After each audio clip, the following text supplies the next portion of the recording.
नमस्कार मंडळी, 5 मिनिटात विज्ञानाच्या नव्या भागात तुमचं स्वागत आहे.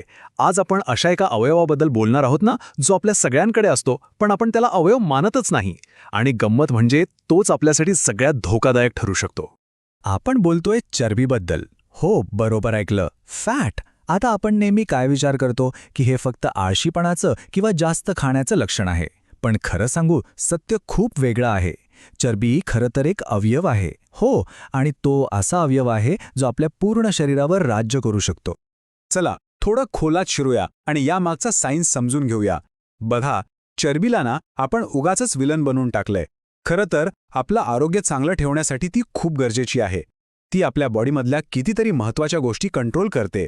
पण प्रॉब्लेम तेव्हा सुरू होतो जेव्हा तिचं प्रमाण गरजेपेक्षा जास्त वाढतं. आणि मग तीच आपल्या शरीराची सगळ्यात मोठी शत्रू बनते. तर मग हा अंतःस्रावी अवयव किंवा एंडोक्राइन ऑर्गन म्हणजे नेमकं काय? सोप्या शब्दांत सांगायचं झालं तर याचा अर्थ असा की चरबी आपल्या शरीरात हॉर्मोन्स तयार करते. आता हे हॉर्मोन्स म्हणजे काय? ते आपल्या शरीराचे केमिकल मेसेंजर आहेत. म्हणजे तेच ठरवतात की आपलं शरीर कसं काम करणार.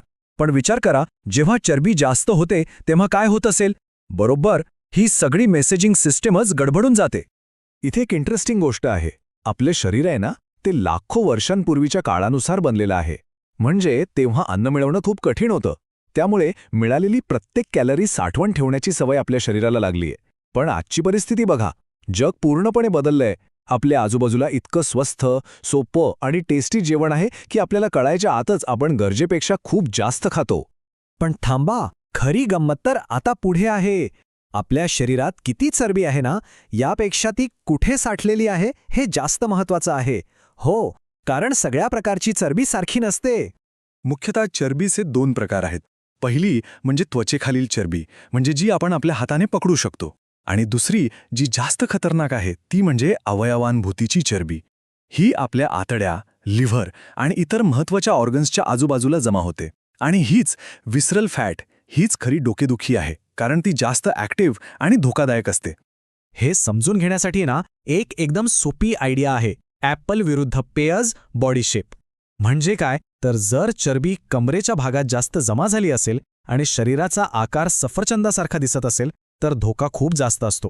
ह्या उलट जर ती नितंबांवर आणि मांड्यांवर जास्त असेल, म्हणजे नाशपातीच्या आकारासारखी, तर धोका तुलनेने कमी असतो. ओके, तर आता बघूया की जेव्हा ही धोकादायक चरबी वाढायला लागते तेव्हा आपल्या शरीराच्या आत नेमकं काय घडतं. तुम्हाला विश्वास बसणार नाही, पण आपलं शरीर अक्षरशः स्वतःच्याच विरोधात एक युद्ध सुरू करतं. हे सगळं एका चेन रिॲक्शनसारखं होतं. बघा, चरबीच्या पेशी इतक्या फुगतात की त्यांना पुरेसा ऑक्सिजन आणि रक्तपुरवठा मिळत नाही. मग त्या बिचाऱ्या मरू लागतात आणि मदतीसाठी इमर्जन्सी सिग्नल पाठवतात. हे सिग्नल मिळताच आपली इम्युन सिस्टम म्हणजे रोगप्रतिकारक शक्ती तिथे धाव घेते. पण प्रॉब्लेम काय होतो की तिला तिथे शत्रू कोण आहे हेच कळत नाही. आणि मग ती आपल्याच चांगल्या चरबीच्या पेशींवर हल्ला करायला सुरुवात करते. आता हा आकडा ऐकून तर तुम्ही थक्क व्हाल. एका निरोगी सडपातळ व्यक्तीच्या चरबीमध्ये फक्त 5% इम्युन सेल्स असतात. फक्त 5. पण एका लठ्ठ व्यक्तीमध्ये हेच प्रमाण 40% पोचतं. 40%. याचा सरळ सरळ अर्थ काय होतो की आपलं शरीर आतल्या आत 24 तास एका लढाईच्या स्थितीत असतं. आणि या सततच्या फ्रेंडली फायरमुळे, म्हणजे आपल्याच सिस्टीमने आपल्यावर केलेल्या हल्ल्यामुळे काय होतं तर आपल्या रक्तवाहिन्यांमध्ये लहान लहान जखमा होतात. त्या अरुंद होतात, ज्यामुळे ब्लड प्रेशर वाढतं आणि मग हार्ट अटॅक किंवा स्ट्रोकचा धोका प्रचंड वाढतो.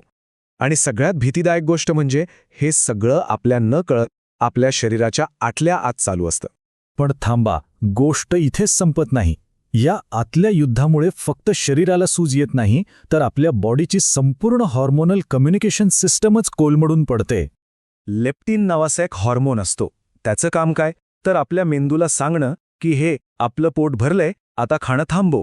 पण जेव्हा चरबी जास्त होते तेव्हा मेंदू या हॉर्मोनचा सिग्नल ऐकेनासा होतो. म्हणजे आपलं शरीर ओरडून ओरडून सांगत असतं की अरे बाबा, भरपूर ऊर्जा साठलेली आहे, पण मेंदूला तो मेसेजच पोचत नाही. आणि परिणाम आपल्याला सतत भूक लागल्यासारखं वाटत राहतं. असाच काहीसा घोळ इन्सुलिनच्या बाबतीतही होतो.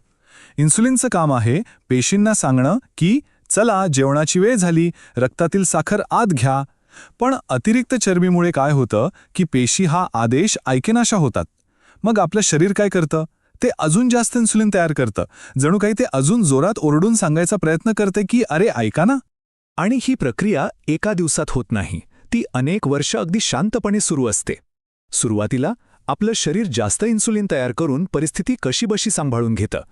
पण अखेरीस इन्सुलिन तयार करणाऱ्या पेशी बिचाऱ्या थकून जातात, त्या हार मानतात.